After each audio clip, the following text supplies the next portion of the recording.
understanding. But this situation is creating high beta in you again and again and again and again and again. Now this one is a problem. First time, second time, third time, you are in high beta, it's understandable. Fourth, fifth, sixth, to a certain extent understandable. But after 10 times, you are still not trying to solve this problem because it's causing problems to somebody. Already so many times, it's still trying to cause problems to somebody. Now you have a right to tell that person, please do something to solve this problem because your action is causing problems. But first time, second time, third time, it's understandable because we are all human beings. This is first grade, second grade issue. Now, Parsha does something and he is feeling bad. So they need to sit down and discuss. Actually, how can we solve this problem? Instead of attacking. George cannot turn around and tell her, I want this. Sit down to discuss. Actually, what is the problem? Why are you like this? Why? Because if we are attacking, then our goal has been missed out. Is our goal to develop closeness or is our goal to win in a relationship? What is the goal of the relationship? To become closer or to win? Or you are this, I am that. So competition. If the goal of the relationship is to develop closeness, then we understand each other's high beta and try to solve the problem. But sometimes it gets annoying because the other person is not putting in effort. You are allowed to get angry if the other person is not putting in the effort. But you're not allowed to get angry if that person is thrown off balance. Because you cannot blame that person. It's not his fault. But if he's not putting in effort, it becomes his fault. You're still not trying to understand. Now it's his fault. But if he's just thrown off balance, it's not his fault. This is a weakness. He's not putting in any effort to change. So now, in this arrangement, is George telling you that you are not putting in effort to change? Or is he not? This is something which needs to be discussed. Because the principle is not about fighting. The principle is about trying to become closer. Not trying to compete. So if the whole principle is lost, this is a competition, then it's eye for an eye. Now you're picking on each other's mistakes, not trying to understand each other. You've gone into eye for an eye. Now, if there is eye for an eye, there is no way this family is going to move towards in a positive way. You have a right to question. You have a right. But the end result must be, sweetheart, can you stop this because this really annoys me? Okay? Now, if you stop, you are actually helping the relationship to improve. If you don't stop, you are giving pain to the relationship. So the goal of sometimes getting upset, like Makoto is getting upset in that particular instant, is right. But Makoto has to, after that, go back to Naoko and say, sweetheart, really, I'm very sorry. When he's cooled off, he has to go back and apologize. I'm really very sorry. So but Makoto have to apologize first, right? No, don't not apologize first. He has the right to be upset. But later he has to go back and apologize. Sweetheart, I'm very sorry if I hurt you, but I just lost. Please help me. Please don't do this. Now the goal is to unite. The goal is love and unity. The goal is not competition. So if that is the principle, if husband and wife are going to compete, then you don't need enemies around. Because you are in each other's face all the time. If we're not going to be able to work things out, and our first week of marriage, second week of marriage, first year of marriage, your first one, it's trying to understand each other, which is trying to be, seeing how to be able to fit in so that I will do the things which will not affect the other person. But this is already 7 years. We're not trying, so we are not getting the principle. What is the principle? How can we unite the family? How can we get closer rather than compete? Does it make any sense in this sense? So if you cannot, you have to tell George, look, what do you want me to do? I do not know what to do. I get stressed.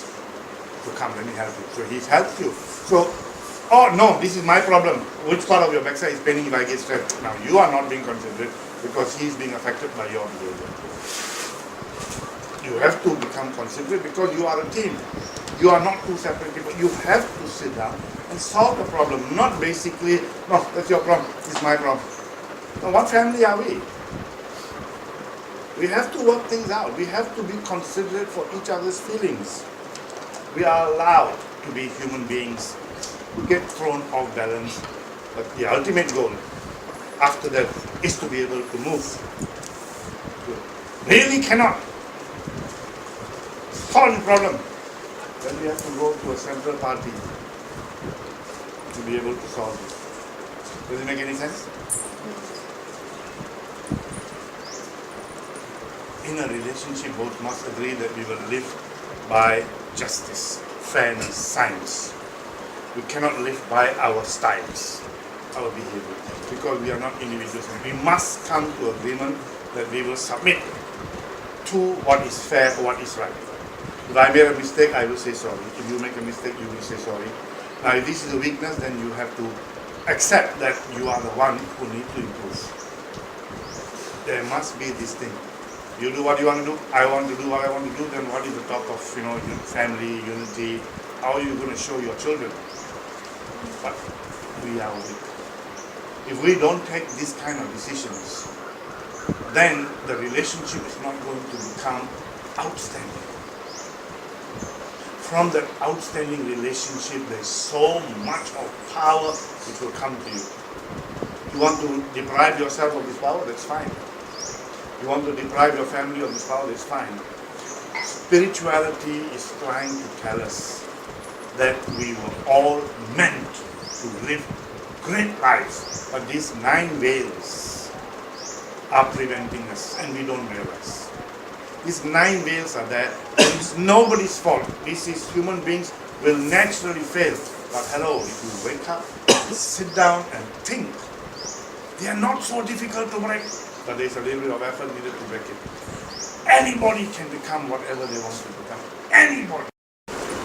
This is what we have proven again and again and again. We've gone into the interiors of East Timor and pulled people out from the interiors of East Timor and trained them. And they have basically been able to go overseas and live well.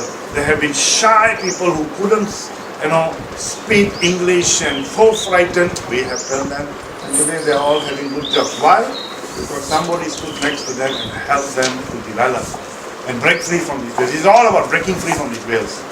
And these veils are not difficult to break free. Anybody can break free. So our goal is so that our quality of life improves. And when your quality of life improves, when you break these veils, not knowingly, you will be helping others. The day you can be confident, the day you can be successful, you will unknowingly have this internal desire to want to help those people who are struggling. Now you become a human being. A human being is always making a difference in the lives of others. This is the meaning of being a human being. You are making a difference in the lives of others. You are trying to help them to grow. You're not just thinking about yourself. You're making a difference. Some people make big difference, some people make small difference, but you are making a difference in the lives of others. This is the most important, and this is the most fulfilling thing. When you actually are making a difference in the lives of others. It could be in each strata. Whatever your strata, whether you are in the bicycle group, or whether you are in the motorbike group, or in the simple car group, or you can be even in the highest possible group. You are a leader trying to make a difference in your strata. Now, people love you, respect you, you get all this extra. Otherwise, everywhere in the world, every group is a kind of a world of its own.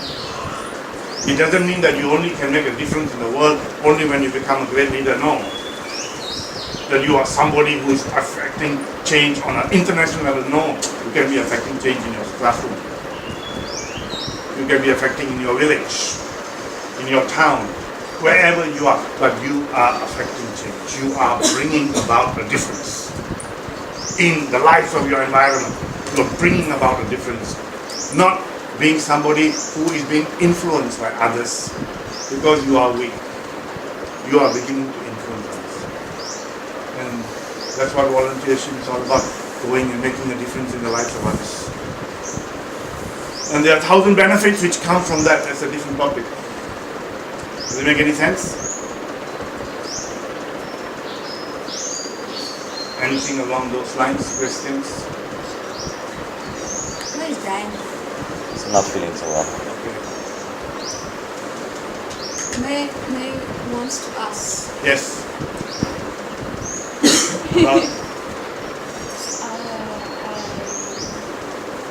I'm wondering, now many people are sick. sick. Yeah. Are we in a Change of weather. Dry season, rainy season. Is it because of Most of the time, from what I know, is change of weather normally causes this. Otherwise, what could be other reason? Too much of stress. that's can be God is not happy with us, Okay, kind now. of karma. Now you are going into on. Because I'm not sure about I'm not sure how to know.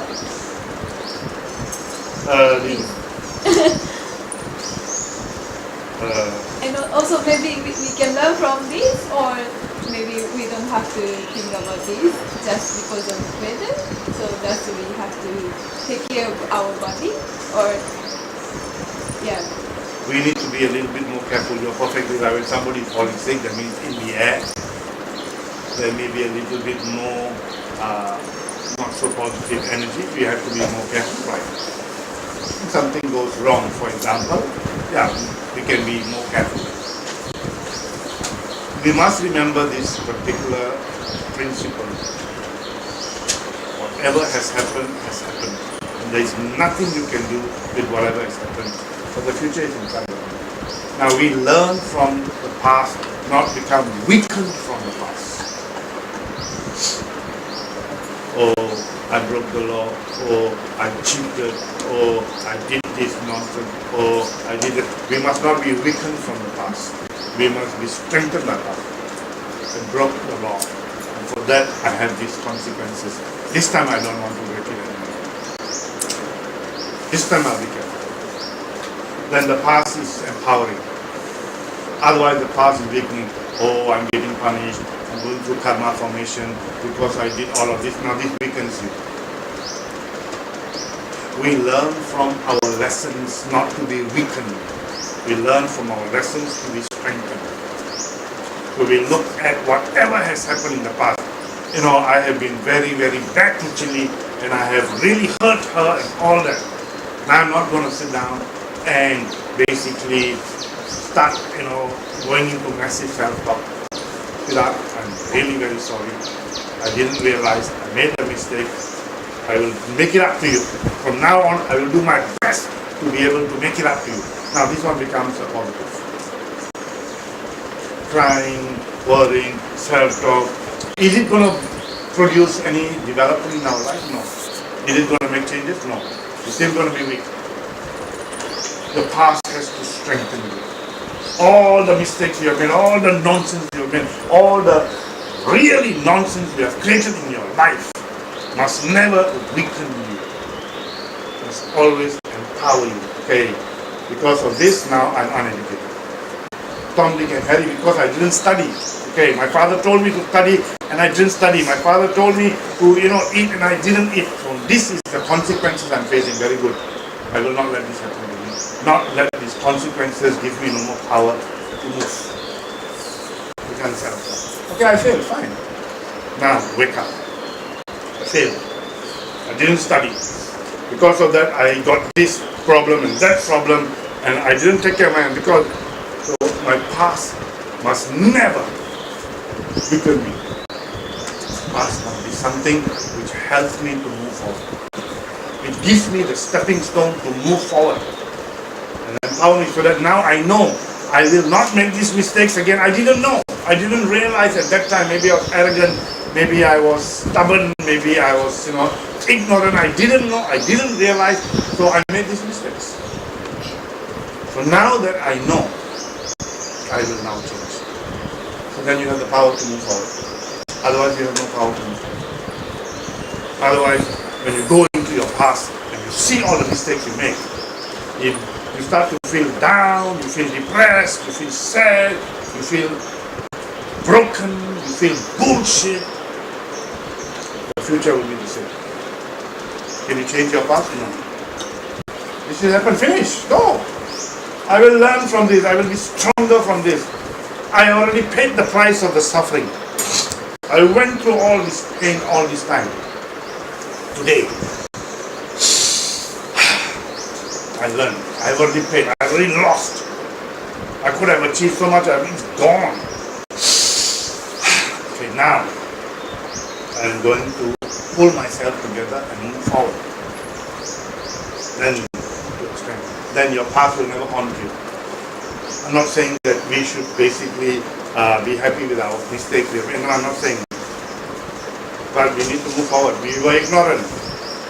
That's why in our mindset, we all study these 4 kingdoms of creation. And when we study these 4 kingdoms, we start from mineral, vegetable, animal, and trying to become a human being.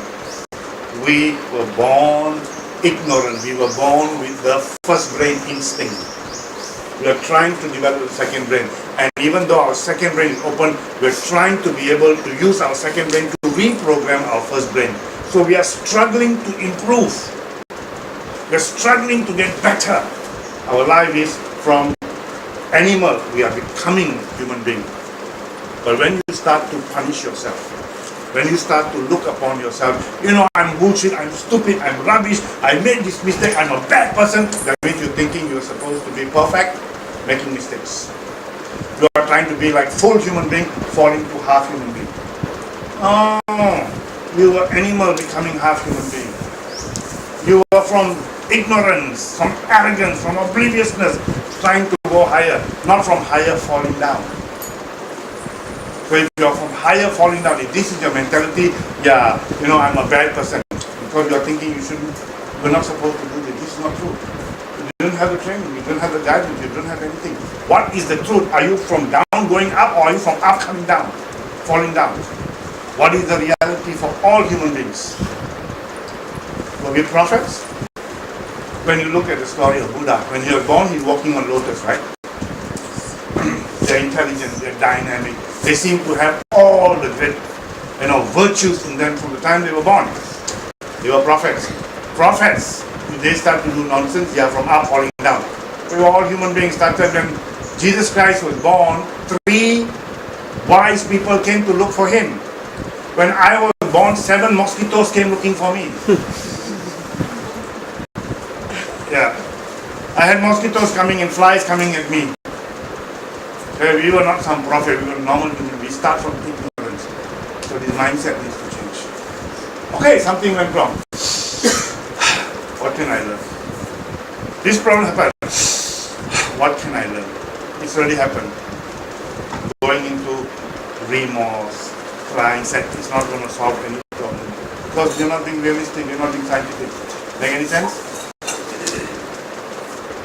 Don't let your first brain trick you into saying all kinds of nonsense about you, all this self-talk, all this negative thinking about ourselves. We are bullshit, we are stupid, we are rubbish. This is not scientific. This is not scientific. This is not fair. Shana, first she can walk 2 steps, and then she can walk 5 steps, and then she can walk 10 steps, but she still cannot run. And she keeps falling. Is she falling because she is a stubborn person, don't want to walk properly? Or is she learning how to walk? Is she going up or is she falling down? When a child falls, when they are walking and improving, even though they make mistakes, wow, we can see the improvement. But when we become adults, when somebody makes a mistake, we see the fall. You're stupid, you're stubborn, you are this, you are that. So this is our natural tendency. We need to switch the mindset. We are animals becoming humans. We are not humans falling down to half human. We're not falling down to animals anymore because we have become wonderful human beings. We still have weaknesses. Change this mindset. Any problem happen in your life, any nonsense, anything you regret, turn that regret into positive. If you don't, your first brain will make you go through a lot of suffering, a lot of depression.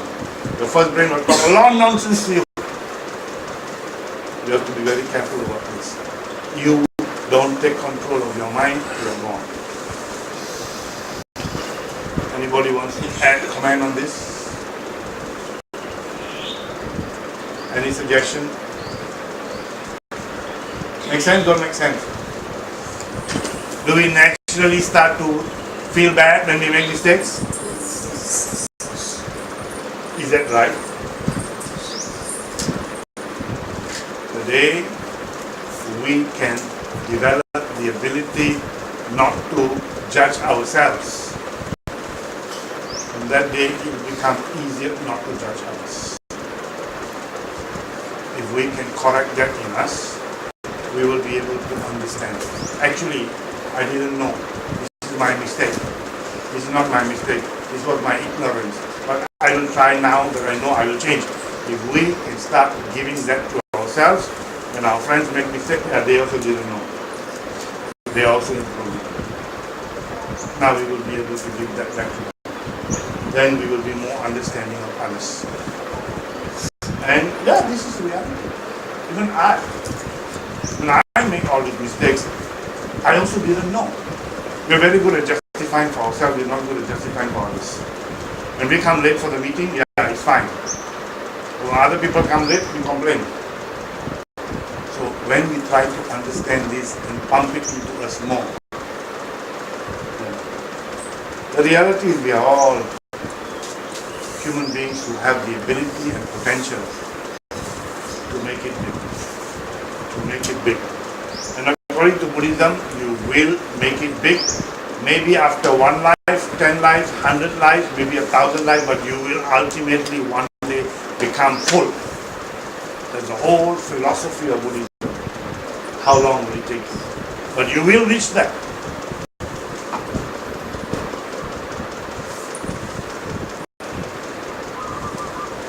Yes, please. Can the 4 people go and get it done? Yeah, can the 4 people go and get ready and then come back fast? Yeah. Teacher, this from animal to human being, is this part of the real benchmarks, having the wrong benchmark? This is 100% topic of benchmark. How are you using your way to view? View yourself. View any situation. View yourself, view a situation. What's your benchmark? Animal to human, human to animal. Are you looking at half full, half empty? This is a benchmark.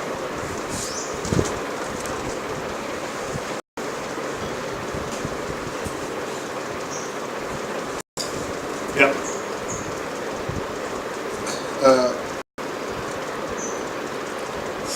This is the inner benchmark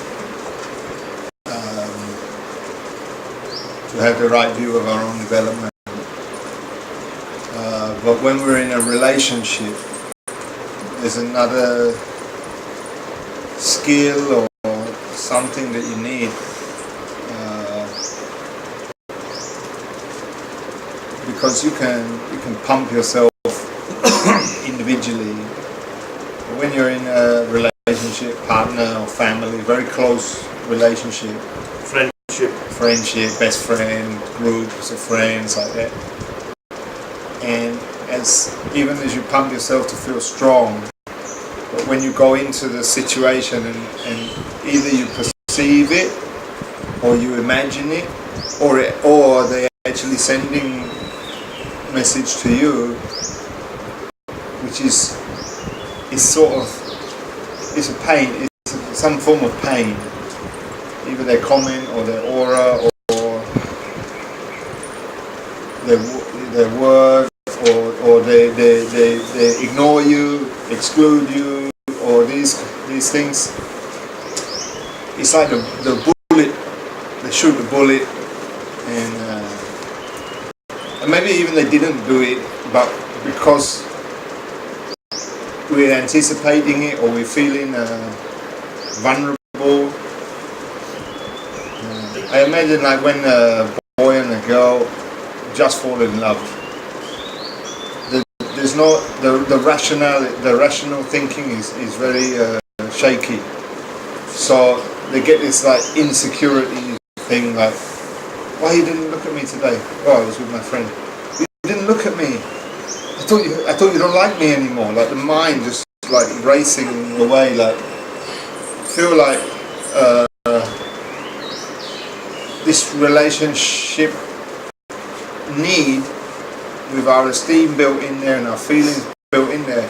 It's like we really like put ourselves so easily to be shocked, so easily to be hurt, and we don't know how to sometimes behave or protect ourselves, or just be ourselves and say you are you, and we have a relationship, and if you're happy, it's great. If you're not happy, I'm still great.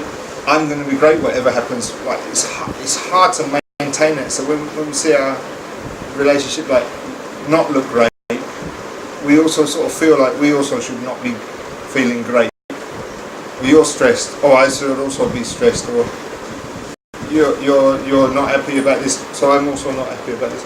We sort of get pulled like that, and sometimes it's really hard to just be like firm all the time, consistent all the time when other people are there, and if we did a mistake against them, we hurt them or we really let them down, sometimes eye for an eye instinct, competitive instinct, it's hard to let go.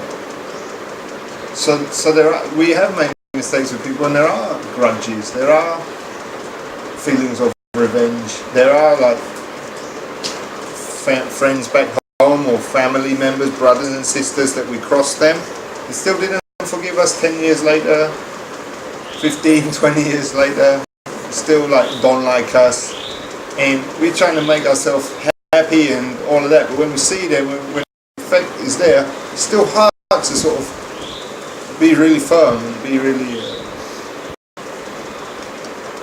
stable and not be shocked, not be affected.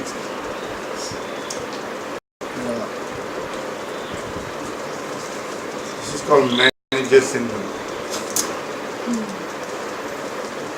Manager syndrome. George is a very nice guy. George and Pasha are very nice and friendly and loving, so we will use their example because they are very understanding. Now, their example is a very good example, because it's really manager syndrome, and I want to prove a point. So if they agree, I will use the example of their relationship,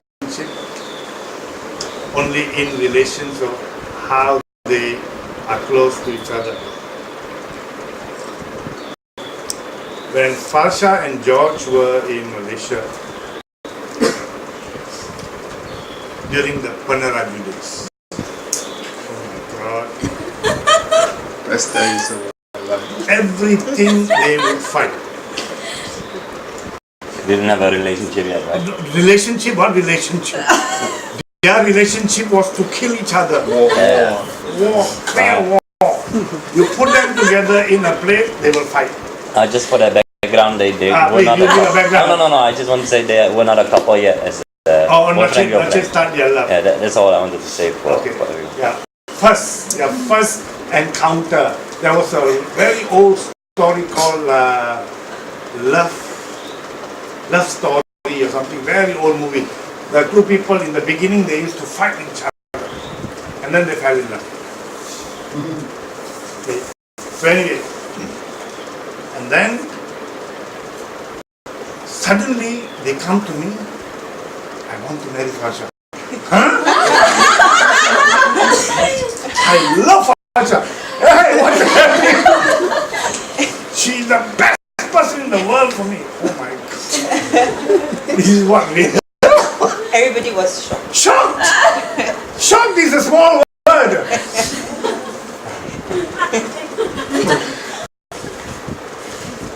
And then they went through lots of difficulties. Parents didn't support and this and that and all that. And they stood strong and they worked together. And with all the great challenges, they got married. And they lived happily ever after. I watched one cartoon movie. I will never forget this cartoon movie. You know, this movie, if I'm not mistaken, was the story of Snow White.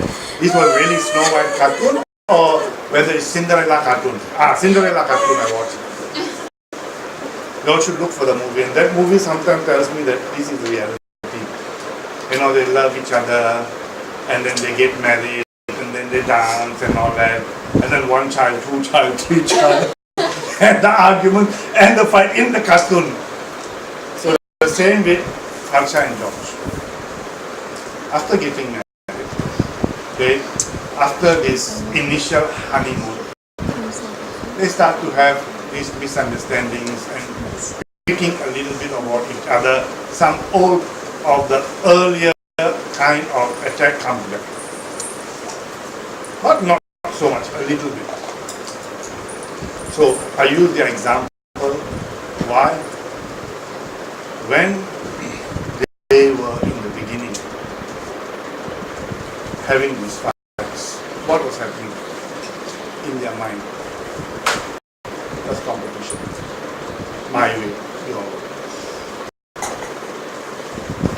But the moment they started to look at each other and started to see all of the good qualities each other had, their competition changed to, I want you to marry this person because this is the best person. The moment they changed, I want. They were not able to see any mistake anymore. All they were able to see in each other was all their great qualities. But when they were in competition, nobody could see each other's great qualities. But when they decided, I want this person at all costs. This person is really the one who has got all the qualities I'm looking for in a partner. All they could see in each other from that moment was only each other's good qualities. Then they got married. Now that they have got married, they're slowly switching into making each other's mistakes. Because now everybody got you. There's no more goal. There's no more direction. There's no more principle on which to go towards. So, now that we do not have a new goal of really wanting something more, they will continue. So I tell people, after you have got married, take the next goal. What is the next goal? At the age of 73, I want to be far more loving towards my wife than I am today. And because this is the goal, that I want to basically live out my life loving my partner. I don't know whether I'm going to be able to do it. I'm going to strive to go for this goal. My mind is going to start looking for all of the ways of how to make this relationship stronger, not how to basically compete with each other. This is all about mindset. This is all about what is your goal. Okay, so I'll give you an example. Now, if my mother came here and I asked my mother to describe what does she see, she'll probably see the floor is clean, place is okay, and everything is nice. Okay, students are having a good chat, talk. What is I call? For example, a teacher to come to this place, they will sit down and look at the whiteboard. The whiteboard is not so nice, you don't have chairs, no tables for students to write, they will start to look at this. If you come and look at somebody who is very health conscious, they're going to look at, your floors are not swept here, that side there's a little bit of rubbish, there. They will start to look at different things. We all look at different things, depending on what our mindset is. So when we start looking at different things because of our mindset, then that's what we see. Because in this environment there's everything, but our eyes cannot see. Our eyes are focused to only see these things. So in each other there's so much of great things and weaknesses. You need to tune your mind to be able to see. Pasha, George, for that period of time, tune their mind to see all of these good qualities. So with Chile, she's got fantastic qualities, but she's also got all her nonsense. And I put this concept into my brain. She has got 5 days. 5 days in a year, she becomes a devil. But 360 days, she's an angel. If I am not prepared to take the 5 days of devil in her, I will lose the 360 days of angel. So when she's a devil, I feel nothing. For 5 days, 4 days, 3 days, it's going to finish. The rest is going to be angel. I have to put my mind to think like this, because there is nobody perfect. So for me, this helps me to learn how to recognize that we all have weaknesses and everybody is a package. Everybody has got some nonsense. Everybody is a package. In the package, you have some chocolate, some drinks, some this, some biscuits, and different people are different packages. Some have more Coca-Cola, some less, some more chocolate, some less, some biscuit. Everybody is like a package, or what we call a hamper. Everybody has got the good and the bad, and different skills. So if we do not know how to appreciate it, then we are going to lose. So we need to tune our mind. So in a relationship, it's very, very crucial to tune our mind, unless one person is impossible. Then there is nothing to do. If one person is impossible in the relationship, stubborn, will not listen, will not consider, cannot make sense, then there is nothing you can do. Then there is nothing you can do. If one person is impossible, refuse to accept fairness. In the past, my father's time, mothers shut up and listen to husbands is okay. Today, mothers will not shut up and listen to husbands. They are equal to husbands. In the past, wives had no choice but to depend fully on husbands for survival. Today, wives can work. So if a husband does not have the ability to appreciate the equality of men and women, women are not going to submit to men. But men still think that they live in a world where the man is superior. And that creates a lot of problems. Because they still want to be superior. And they do not want to recognize that is an age which is finished. We are living 21st century. How do we sit down and cooperate? How do we sit down and work things out? So how can we work together as a family, as a relationship with equal rights? There's nobody, no man, no woman. This is history. We don't call that the dark ages. We call that the past ages. This is 20th century, where man is above woman. 21st century, no such thing. They are equal. We need to understand this very clearly. How can you work a relationship out coming to that? This is all about getting your mind clear. Because once you get your mind clear, that's what you will look for. And work towards, cooperate. we all have these mind waves. We all have these problems. And this is our first brain. And our second brain is wise, but our second brain cannot change our first brain unless you go through a very, very serious, rigorous process of trying to change your first brain. Your old character will come back. How do you make this?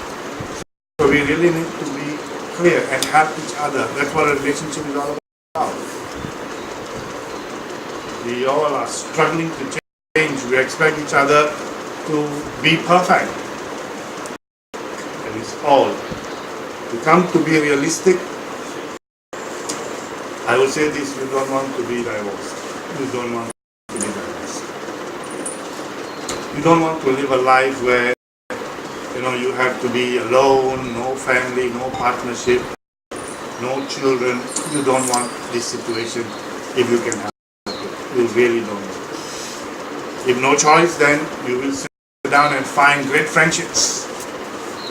And even great friendships require principles to live by. Make any sense?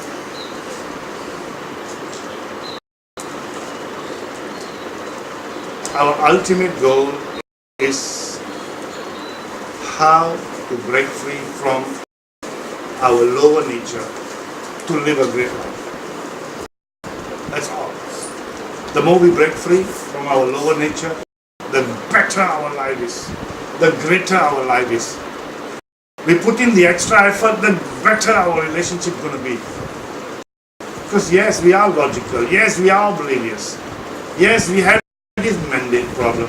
Yes, we have these two brains and these two instincts. Yes, we have all of this. The challenge is to break free and become someone who can really achieve great things in our life, and we will be able to make a difference in the life of others.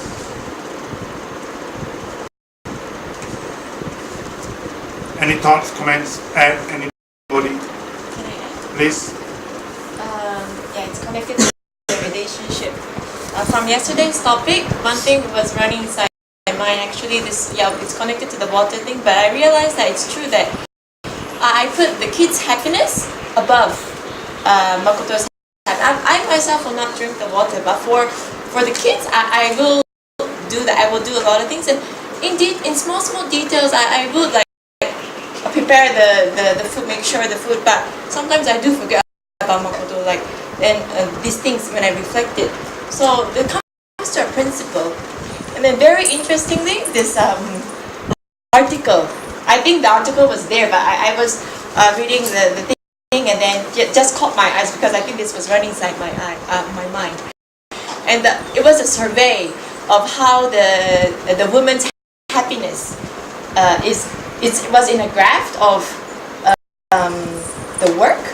The woman gets happiness by work, from the partner, and from the kids, and from the hobby or something like that. There was a graph, and it shows that before marriage, like work happiness was bigger, but before around the marriage, the partner love is the highest. It goes, and then after the delivery, after the moment they deliver, the partner relationship, the partner love goes down. Really? The kids' love goes up.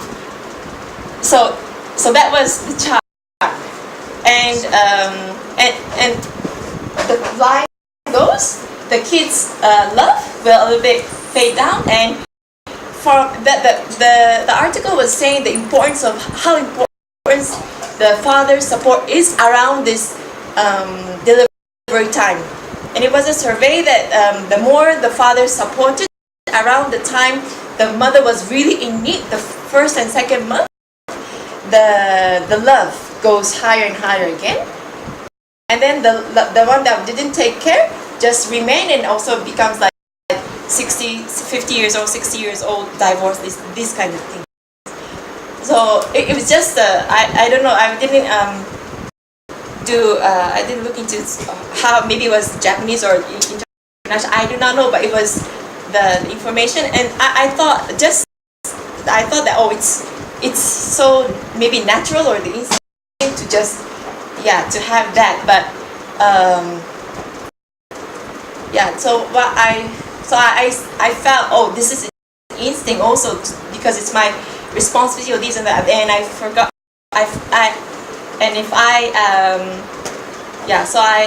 If I'm you not. understand this, then you can work towards it more. Yeah, exactly.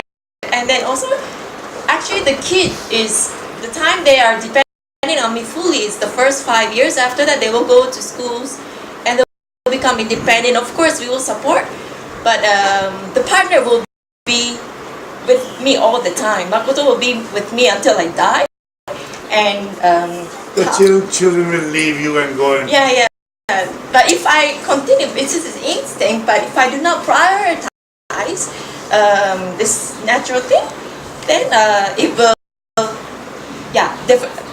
it will not go higher. I will just follow the instinct or the natural, way. But because I follow this, kids are happiness is bigger naturally without realizing. Then it hurts Makoto a lot. It hurts in small details. It comes out. become jealous of their kids. I do buy the kids chocolate for the kids, but I do not sometimes. then I always buy something. When I buy something for the kids, I will bring back because chocolate is something very special for Makoto also. So, but the point is, I should not I, but this is a natural thing that. But if we can see the importance of a partner who is the partner for the life after this life also will be with him. So how to value this, how to go higher. So that is something that I really was happy about from today's topic that I realized. Phone problem, no? Yeah. You have the Okay, let me share what she just said in simpler language. Okay. When they did a study about women, they say that women have got 3 things which are which give them a lot of happiness. One is work, job, money, career. Okay. 2 is samsar samsi, husband, wife, get the person you love, and 3rd one is hobby. These are the 3 things which give a lot of happiness to a woman. And hobby and the children. That one is only after marriage, only after delivery. So there are only 3. Okay? So a woman gets a lot of happiness from work, education, knowledge, or samsar samsi, or hobby. But as they become closer towards looking for boyfriend, girlfriend, the things start to change. The boyfriend one become very big. But before the boyfriend, the education is very big. The career is very big. But slowly when they come to the boyfriend, the happiness they get from the boyfriend becomes very big. Okay? And then they get married, and then they have children. The moment they have children, this happiness for the child begins to grow very big. The happiness for the boyfriend begins to become much lower, or husband.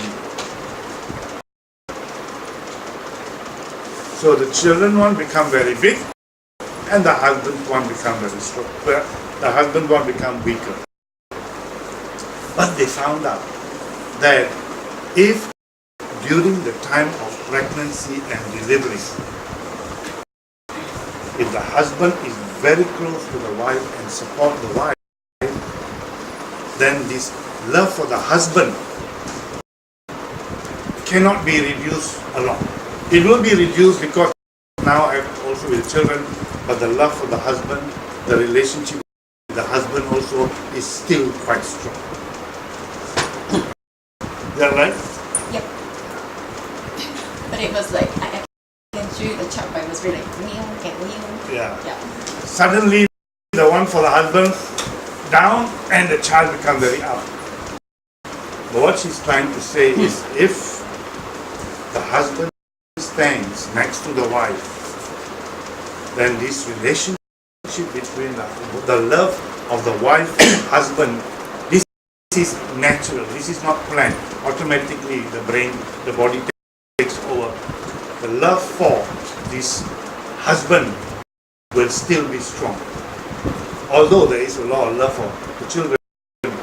So because of this, when she buys chocolate for the children, she will also buy for the husband. But during delivery, if the husband never stands, child will not get chocolate in the future. All the boys will learn, eh? So if you want chocolate, you want good food, okay, during that delivery and during that time, if you stand next to your wife. So now I have a question. Okay. I don't have children. Yes. So where half of my love go? Go to you or Yeah, so she has no children. So how about her children's life? When a person doesn't have her own children, her love becomes very strong for other people's children. She becomes a very, very strong auntie. She becomes a very strong grandmother.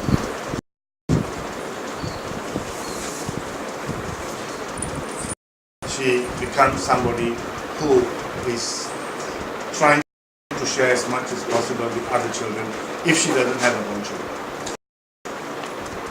So they find their fulfillment in trying to make a difference in the life of other children.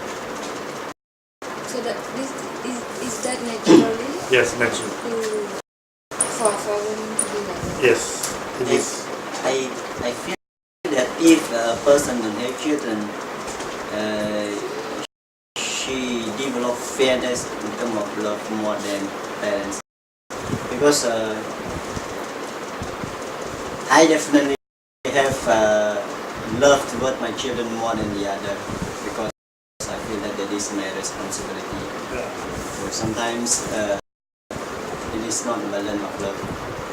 Even though I understand that this is not my children, came through me, came through my wife, try to both of us, it didn't come from us, but sometimes unfair feeling more towards my children more than others. Of course, that is your children are too your responsibility and your opportunity. Other people's children are not your responsibility, only your opportunity. So please, for heaven's sake, never ever make this mistake of treating your children and other people's children the same. Never ever make this mistake. When I ran this school, and I started this school in 2000 in Cambodia, and I have always been earlier.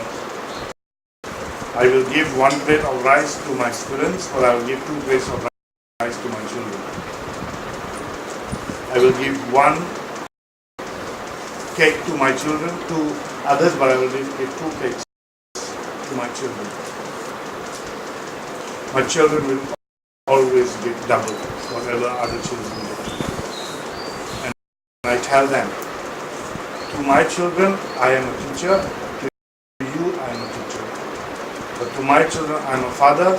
To you, you will go home during Khmer New Year and you get all your special from your father. Whenever you go home for holiday, you will get special from your parents. My children, I am the father. If I only act like a teacher, I am cheating my children. I am a father and a teacher to my children. I am only a teacher to you. So I have a double head with my children. And when I do this, my children will always consider me a fair father. Otherwise, they will think that I am a father who do not care about them. Never make this mistake. I learned this mistake from Gandhi, Mahatma Gandhi. And I learned this mistake from Mahatma Gandhi. Mahatma Gandhi's children hated him. The whole world loved Mahatma Gandhi, but his children hated him because he considered everybody's children the same like his children. That he never gave his children their right. He had an opportunity to send his children to become a lawyer.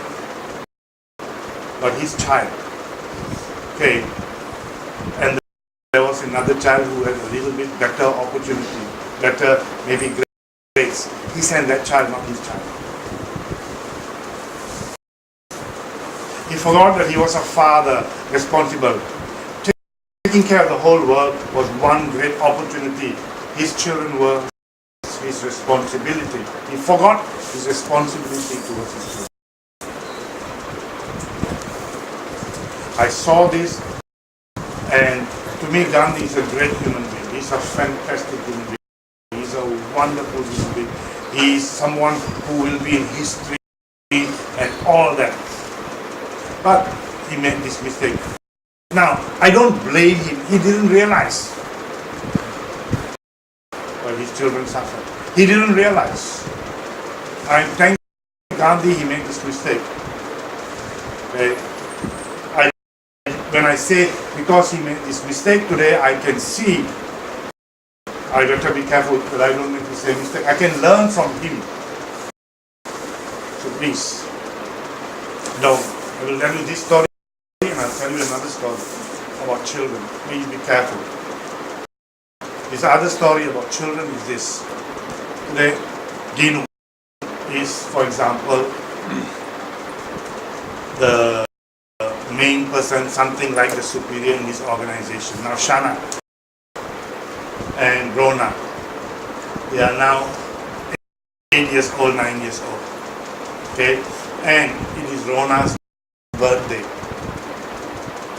2 weeks before Shana's birthday. And Dinu comes for the birthday party, Rona's birthday party, and they all have a new suit. For example, new Superman suit with a Superman car, for example. So Shana's birthday is 2 weeks from now. So when Dinu comes, Siri comes for Rona's birthday, bring Shana and having party and all that, he buys a present. He buys this particular present. This is a new present which everybody wants to buy. So CD says, I will buy for my daughter another 2 weeks time. So he buys this present and for Rona, which is 2 weeks earlier. So at the party, Rona opens and he sees this and he's so happy and he's playing, and Shana wants this. Shana also wants this. She's been asking her father for this present. Okay? But the father said he will surprise her on her birthday, so she doesn't know. Now, Shana wants this present. She wants to play. Rona wants to play. What happens? Mercy will tell Rona, Rona, let Shana play. No, this is my present! This is what Rona is going to say. Mercy says, sweetheart, be good, let Shana play, this is, don't worry. Shana is your sister, right? Your cousin, right? Let her play. No, this is my present, I want to play. Rona, give the present. Let her play. No! Grab the present. Let Shana play. And Rona is crying. You tell me, Rona is going to love his father? He's going to think his father is right? Whose present is this? Shana's present or Rona's present?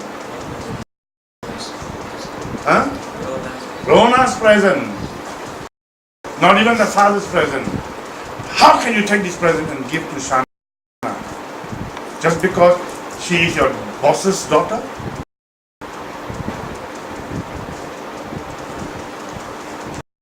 They are two children. We will all unknowingly do this. Take our present, give to somebody higher, give their children. Here comes Shana, please. And he's crying down there, and it's his birthday. Because we want to be people who are good.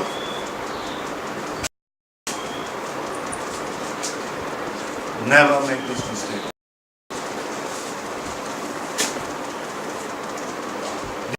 Dinu is quiet. Shana is trying to grab. Shana, please. This is Rona's birthday. This is Rona's present. He will get yours. Now he needs to play. That's what mercy should do. That's what the father should do. Whether Shana's father does it or not, that's his problem. You protect your son. You give your right to the son. Because this is his present. Son will know. You are right. You are not compromised because your bosses or whatever it is. These principles are very important in our mind. We start to be people, okay. And our own children we will hit and we will scold and we will do all of this nonsense to our own children, but we want to show everybody else their children are good. We cannot make this kind of mistakes when we are raising children. Children will never forget this for the rest of their life. They will hold you against this. You were never there for me. You humiliated me in front of everybody.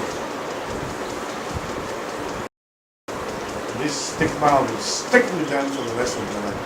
But we all really, culture teaches us to give.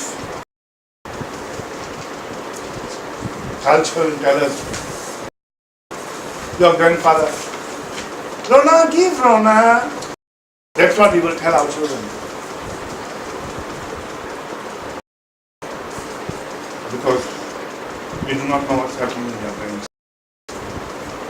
We're just trying to be, in that particular situation, very good parents.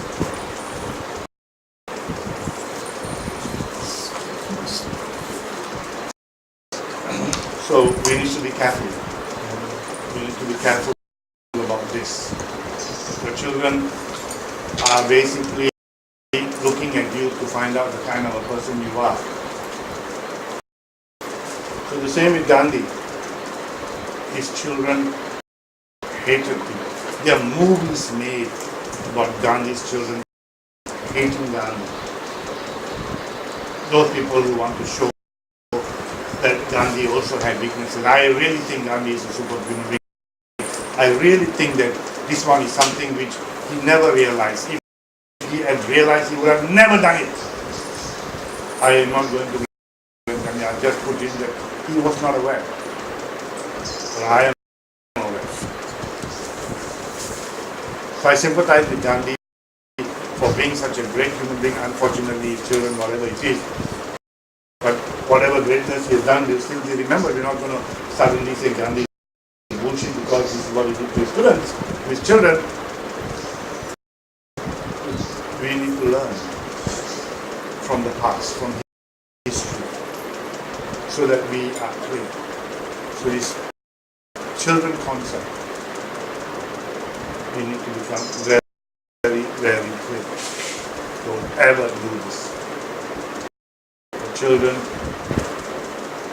it's your responsibility. Other people's children is not your responsibility, it's your opportunity. So Chili, she can be fair to all because these are not her children.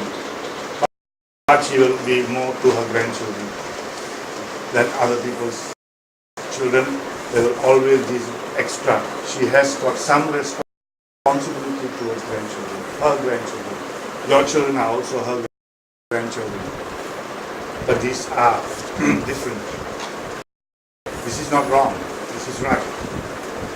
It is right for you to give more to your children. It's not wrong for you to give.